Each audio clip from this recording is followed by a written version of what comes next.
অসম্ভব ভালো, অকল্পনীয়। আপনারা জানেন যে সিনেপ্লেক্সের অলরেডি আগামী 2 দিন পর্যন্ত কোনো টিকিট নেই।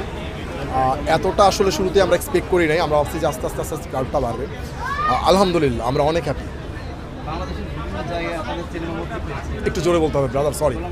দেশের বিভিন্ন জায়গায় আপনাদের সিনেমা মুক্তি পেয়েছে, তো আসলে সব জায়গায় খোঁজ খবর নিয়েছেন, তো সব জায়গা থেকেই কি সমানভাবে সাড়া পাচ্ছেন কিনা? হ্যাঁ, সব জায়গা থেকে একদম সমানভাবে, মানে কি একদম সমানভাবে সাড়া পাচ্ছে।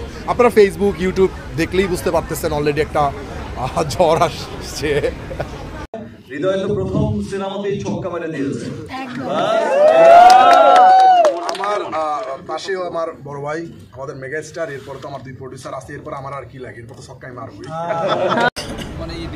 হ্যাঁ দেখেন, এটা তো আসলে সিনেমার প্রতি ভালোবাসা যখন থাকে, একটা সিনেমার প্রতি এতটা আগ্রহ হয়ে ওঠে, তখন আসলে এই উন্মাদনাটাকে আমরা আসলে খুব ভালোভাবেই দেখি, কারণ এটা আসলে একটা আশীর্বাদ। ওনারা সিনেমাটা এইভাবে দেখলে, এইভাবে যদি থাকে, ইনশাল্লাহ ভালো কিছু হবে, বাংলা ফিল্মের জন্য ভালো কিছু হবে। এইটা আপনারা একটু তাদেরকে বলেন। আমরা আমাদের জায়গা থেকে কথা হয়েছে, অলরেডি বাড়াইয়া দিছে, আরও বাড়াবে খুব সময়।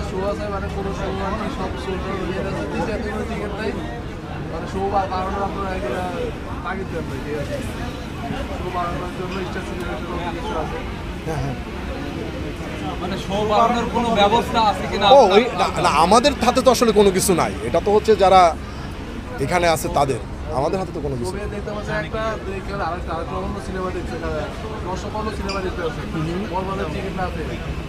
আচ্ছা ভাই, ঘটনা হলো অনেকেই চাচ্ছে যে শাকিব খানের বরবাদ 2 আসুক। বরবাদ দেখে তারা এতটাই খুশি হয়েছে, সবাই বলতেছে যে শাকিব খানের বরবাদ 2 আসুক। আসলে আপনার শাকিব খানের বরবাদ 2 নিয়ে কোনো পরিকল্পনা আছে কিনা একটু জানাবেন। যদি এরকম কোনো কিছু হয়, আমরা একদম সবাই, আমার প্রডিউসার, আমরা সবাই অফিসিয়ালি আপনাদেরকে জানাই দেব। অনেকেই বলছে যে একবার দেখে মন ভরে নাই, আরো 4-5 বার এই সিনেমাটা দেখবে। আমাদের মানে পাওয়াটা এইখানেই, আমাদের সার্থকতাটা এইখানেই যে মানুষ একবারের জায়গায় বারবার দেখতে চাচ্ছে। আসলে এটা একটা অন্য লেভেলের তৃপ্তি। অ্যাজ ডিরেক্টর অ্যান্ড প্রডিউসার সবারই, পুরো টিম, শুধু ডিরেক্টর প্রডিউসার না, টিমে যারা যারা কাজ করছে সবারই এটা একটা অন্য লেভেলের ভালো লাগার জায়গা। শাকিব খানের সিনেমা মানে বিগ বাজেটের একটা সিনেমা, এবং শাকিব খানের পুরো সিনেমা জগতে সবথেকে বড় একটা বিগ বাজেটের cinema Borbaad. All credit goes to my producer. এবং সেখানে আপনি মানে শাকিব খানকে নিয়ে কতটা আশাবাদী ছিলেন যে আপনার এই সিনেমায় বিগ বাজেট দিয়েও আপনার টাকা উসুল হবে কিনা, এই বিষয়ে?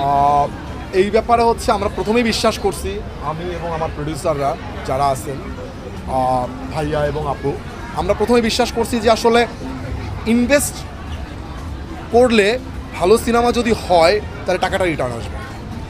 আপনি দেখেন, আসলে এই যে মানুষ বলতেছে এইরকম সিনেমা এর আগে আর বাংলাদেশে দেখা হয় নাই, যতটুকু রিভিউ পাচ্ছি, এইটা শুধুমাত্র এই ইনভেস্টমেন্টটা করার কারণেই কিন্তু এইরকম একটা জিনিস আমরা দেখাইতে পারছি। তো আমরা কম্প্রোমাইজ করি নাই, থ্যাঙ্কস এ লট আমার প্রডিউসারদের কাছে, বিকজ তারা আমাকে আসলেই কোনো কম্প্রোমাইজ করতে দেয় নাই। অনেকেই বলতেছে যে প্রিয়তমা এবং তুফানের রেকর্ড ভেঙে দিয়েছে বরবাদ, আপনার কাছে কি সেরকমই মনে হয়? দেখেন, এইটার ব্যাপারে আমার থেকে ভালো বলতে পারবে ভাইয়া, তার কাছে আপনারা কোশ্চেন করতে পারেন, অ্যান্ড এইটা আপনারা ভালো বলতে পারবেন। হ্যাঁ, বাংলা সব বুঝে। ভাই, আপনার কাছে আমার আরেকটা লাস্ট একটা কোশ্চেন করতে চাই, সেটা হলো অনেকেই বলছেন, আমরা রিভিউ নিয়েছি দর্শকরা বলছে যে বলিউড, হলিউড, তামিল মুভিকে কজ করেছে এই বরবাদ। আপনি অ্যাজ এ পরিচালক হিসেবে কতটুকু প্রাউড ফিল করেন এই দর্শকদের মন্তব্য? মানে এইটা তো আসলে ভালো লাগার জায়গার শেষ নাই। যখন এরকম কেউ বলে তখন তো আসলেই খুব ভালো লাগে। দিন শেষে সিনেমাটা নির্মাণ করি হচ্ছে অডিয়েন্সের ভালোবাসাটা পাওয়ার জন্য, আদারওয়াইজ কিন্তু অন্য বিজনেস করতাম অথবা অন্য কোনো পেশায় যাইতাম। সো আপনাদের এই ভালোবাসা, এই প্রতিক্রিয়াটা যখন পাই তখন অসম্ভব ভালো লাগে। এটা আমার জায়গায় যদি অন্য কেউ হইতো তারও একই জিনিস লাগতো, এবং অসম্ভব ভালো লাগে। এই কথাগুলো শোনার জন্যই আসলে সিনেমাটা নির্মাণ করা।